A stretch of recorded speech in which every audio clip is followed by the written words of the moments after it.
Poppy SSC English second পেপারে এই বইটি থেকে ট্যাগ কোশ্চেনের প্র্যাকটিস পড়া হচ্ছে। তো এখানে 63 বা 63 নম্বরে 5টি প্রশ্নের সমাধান করা হবে।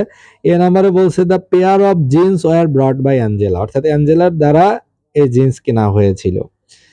তাহলে the pair of jeans was brought, তাহলে এটা হবে ওয়ারেন্ট দে।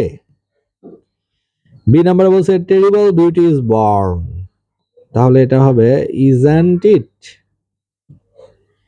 সি নাম্বারে বলছে শি নিড নট বাই পাখি ড্রেস, তার পাখি ড্রেস কেনা দরকার নাই, তাহলে নিড শি, এটা ট্যাগ হবে নিড শি। ডি নাম্বারে বলছে I had to have my medicine, তাহলে এখানে ট্যাগ হবে হ্যাডেন্ট আই, সরি এখানে হবে হ্যাডেন্ট আই।